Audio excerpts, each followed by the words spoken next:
દેશભરમાં હાલ તો સ્વચ્છતા અભિયાનના નામે જોરદાર હવા ચાલી રહી છે, ત્યારે બોટાદના બરવાળાનું માર્કેટિંગ યાર્ડ ભયંકર ગંદકીથી ખદબદે છે। આ માર્કેટિંગ યાર્ડમાં અંદાજે 8 વીઘા વિસ્તારમાં ફેલાયેલ છે, તેમાંથી 5 વીઘા તો ગંદકી ભેગી થઈ ગઈ છે, જેના કારણે આસપાસના લોકો દુર્ગંધ અને મચ્છરના ત્રાસથી પરેશાન થઈ ગયા છે।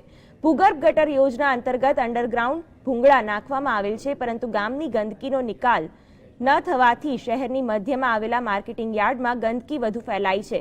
જોકે પદાધિકારીઓને પણ કામ કરવામાં રસ નથી, જેના પરથી કહી શકાય કે બરવાળાના વહીવટદારો સ્વચ્છ અભિયાનના નામે ચાલતા ડિંડકને ખુલ્લો પાડે છે। વારંવાર રોગચાળો ફેલાય છે અને ગરીબ લોકો માંડ દવા માટે પૈસા કાઢી શકે એવી પોઝિશન ઊભી થઈ છે।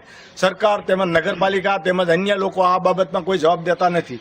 જ્યારે પાણીની મોટી લાઈન નખાતી અને ગટરની વ્યવસ્થા થતી હતી ત્યારે એવું કીધું હતું કે આ પાણી એમાં જોડી દેવામાં આવશે।